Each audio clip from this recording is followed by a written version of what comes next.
Hey everybody, we got back yesterday from the 2018 Welcome to Rockville, and we wanted to talk a little bit about it, give a review and talk about what we liked, what we didn't like, and all of that good stuff, and get ready for 2019 Welcome to Rockville.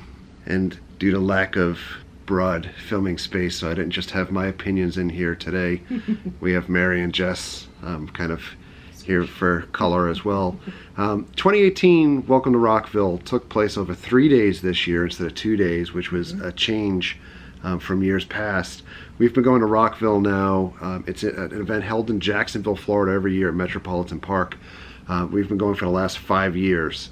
So we were very excited to see what would change over the course of the, having it 3 days. And the most notable change was the layout this year. We've gone the last few years from having bands on 4 stages to having bands on 3 stages to having stages next to each other, so you could stand on one side and view one stage when one headliner played and view on the other. We've done a ton of videos in the past about Welcome to Rockville as well, as far as feedback, what we liked, what we didn't like, and what to expect from the event. The event this year was 3 stages. We still had the hill stage that we've affectionately called it every year. Everyone that's ever gone to Rockville should know there's one stage that you need to, like Lord of the Rings quest, over the giant hill to be able to see things. And that was affectionately called the river stage this year. I think in years past that was kind of like the second headliner stage, at least over the last couple of years. And we had a metropolitan stage, which was kind of smack in the middle towards the overpass for the highway, and right with the backdrop of the water. And then this year, the main stage, the Monster Energy music stage, was housed in the parking lot of Daly's Place or Everbank Field, which was a departure. Yes, so we normally would have parked in that area, but it was set up for the stage this year, and it was on asphalt, which was a lot different than typically. I think the biggest complaint that we've had year over year is when you have everything on the dirt and the grass and you traverse that area so much, at the end of the night you're coughing up black dirt and sneezing out black, etc. But it really wasn't the case this year because so many of the acts were on that main stage on the asphalt, so that was a major plus. However, there was a few negative points on that due to people crowd surfing on asphalt, which was not a good thing. Or just getting hurt on asphalt by accident. The moshing, etc. Although in fairness, there are big signs plastered everywhere as far as crowd surfing is at your own risk, moshing is at your own risk. It's really discouraged at the event, although it's a metal rock and roll concert, and you kind of... It's gonna happen. Yeah, it's gonna happen. You also get it more dirty compared to being in the dirt, because the dirt from the asphalt doesn't come off your hands, but the dirt so if does. if you're sitting down on the floor, for sure, it was actually a lot more painful, and putting your hands, we have imprints of rocks and pebbles for a while. But I will say, the main stage, the Monster Energy stage this year, the Sightlines were incredible. When we walked in at first, I thought, it was really going to be a much smaller area, or we weren't going to be able to see as much, especially because they had tents placed in front of the stage. So if you were back by the Monster Energy tent, or if you were at the Ferris wheel in the back, before you could see the stage, you had beer, water tents, and then the sound booth that took up a lot of real estate. So if you were looking straight ahead, you couldn't see that much. However, also for that, the counterpoint is that they had giant screens that you were able to see, both above the tents and above the stage. And I think the screens were new this year. I'm not sure if they had them in prior years. We'd have to look at the videos. Try to remember, but the screens were a major plus, especially in between bands playing on the main stages, both the Metropolitan stage as well as the Monster stage, because you were able to see the bands that were playing on either stage, and so you weren't really missing much. Yeah, I was so excited when they started doing that on Friday night when we were at Ozzy waiting for like 2 hours. And all of a sudden they played Godsmack on the screens. I was like the happiest person. I didn't miss Godsmack. Yeah, that was a major plus. I think, in every year, and the one thing that we've talked about in our guides in the past and the event in the past is that you oftentimes need to make a choice as to, I'm going to see this band versus seeing this band because they're on at the same time. And this year, I think because things were spread out over 3 days, it was a lot easier to pace the bands and have one start, here, and then if you were quick enough, you could run to the other stage and get at least a background spot for that set There and was so about forth.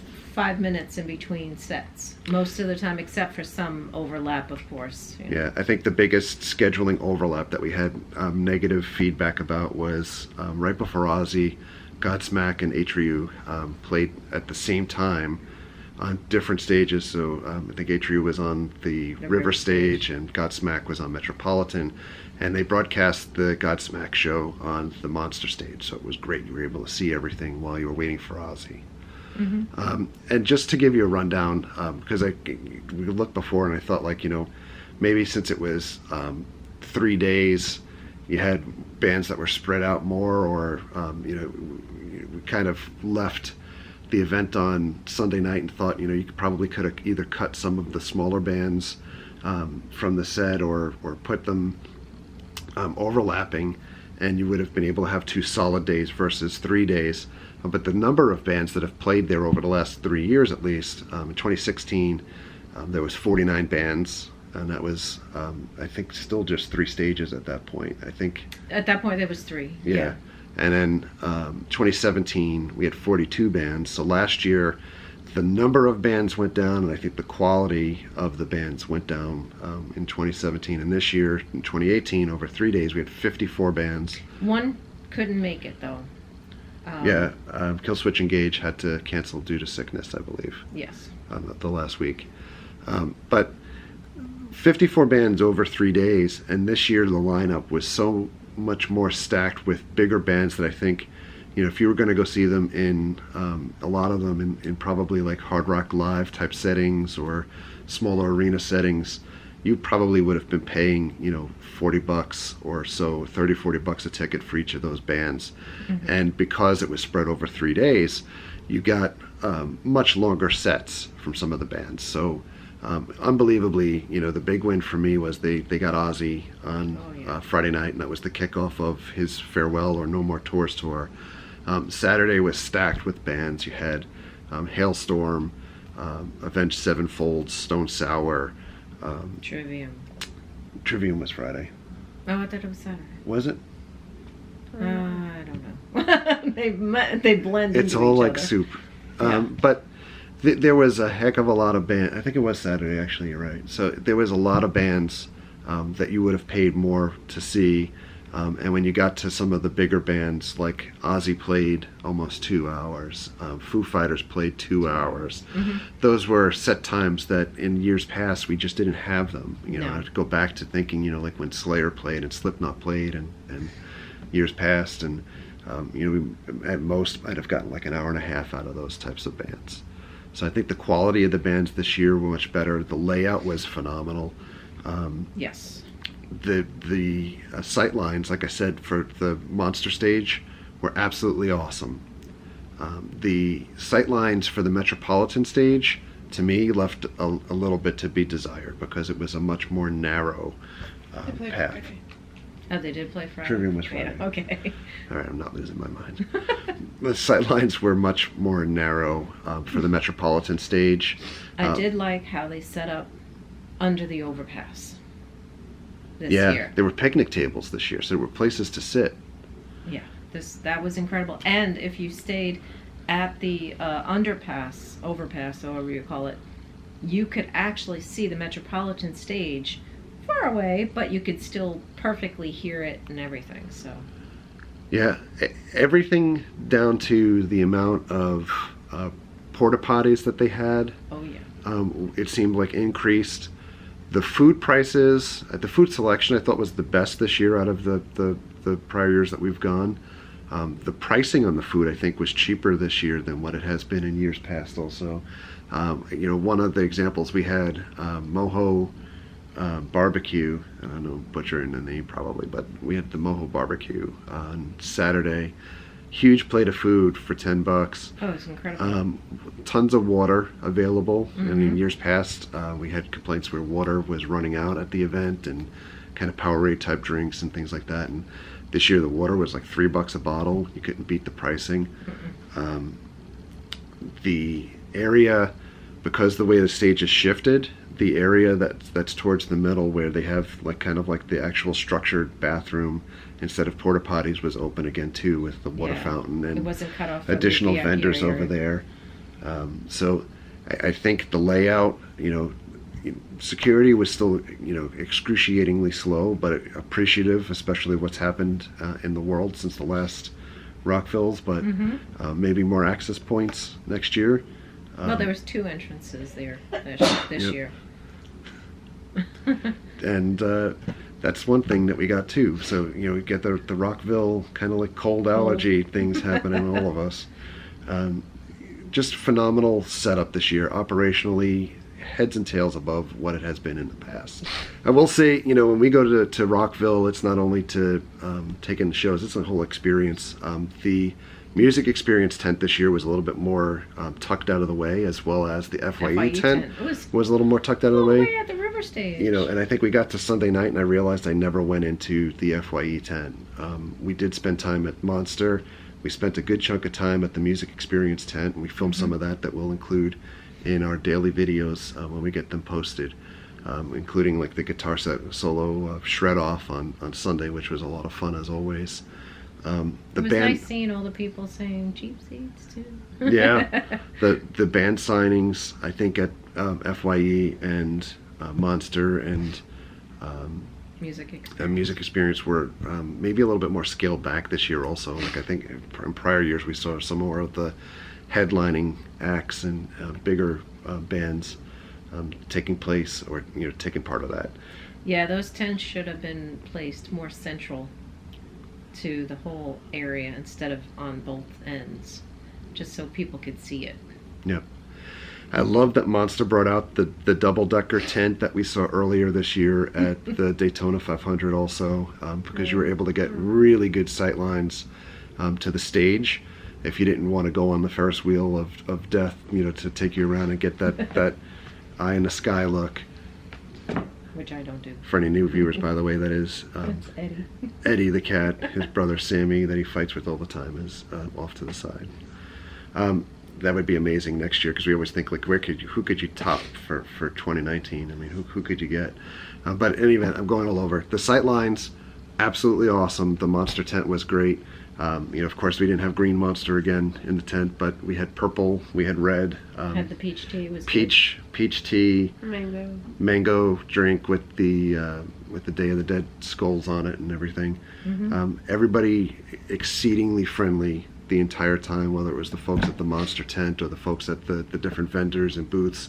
Really, I think, folks left 2017 Welcome to Rockville and thought that maybe it wasn't what they wanted to come back to this year. They missed out. And this year was a really solid event. The talent lineup was phenomenal.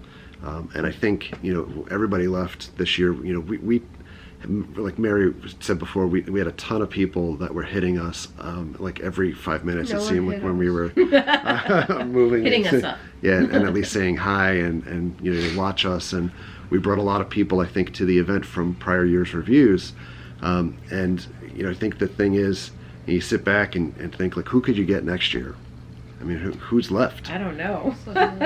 Who? Slipknot? Well, Slipknot again. Slipknot. I wouldn't mind that. Slipknot working a new record now, so maybe next year. That would be maybe wish list. Sammy Hagar? No, he's not rock No. Reunited Van Halen with Sammy Hagar? That's still not rock band. Well, it is, but He's no. like the type of rock that's like old, so people call it rock, but it's not rock. I am disappointed. There was such a really great mix of people at the show too. Lots of older people. I will say that some of the acts that really surprised me, Billy Idol was absolutely amazing. Oh yeah, incredible. Came out, just killed it the entire time. He's played, aging pretty well too. with a lot of these acts too, it was great that they still were able to play newer songs, really old songs, and good mix of everything. I wish some bands had longer sets, but I understand, like Trivium had like 35 minutes, I think. They should have been later in the day. They played like no good songs though. No one was happy. They did. They played a lot of songs. There was that There were were good. like 3 good songs. I think they had a like they have so many records to Yeah, choose they can songs from, pick and long songs. Oh. So you get to play like 5 songs. That's not 7 minutes each. Yeah, they're pretty long. Not 7 minutes. And then Hailstorm was short also, but I know that Hailstorm's kind of in between, finishing the new record and so forth. But a treat to be able to see them live. Mm-hmm. Stone Sour was great. Oh my God. Queens of the Stone Age I thought were phenomenal. Foo Fighters had such a gigantic crowd. Unbelievable. If you look at any of the aerial shots that Welcome to Rockville posted, I'm completely blown away that I was one of those little dots there, you know. So I don't know where we go from here. 2019, onward and upward every year. We're gonna have to go for progression here.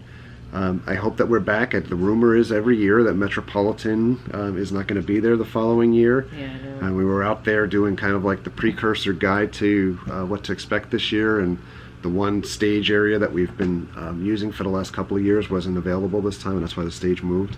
But I'd love to see the main stage back where it was. Maybe Slipknot next year. I'm not sure who else you get at this point, but yeah, I don't know. I don't know. I'm clueless. Yeah, I think this year was like the year that maybe can't be topped. We'll see. I think you can top it. Can you? We'll see. We'll see. We'll have to let these guys, the powers that be, find the solution. So, in any event, thanks a lot for listening to us ramble. Mm-hmm. Be sure to check out the channel. We'll have some more individual daily vlogs from the event coming out, as well as an interview with Them Evils, which are really cool guys to talk to.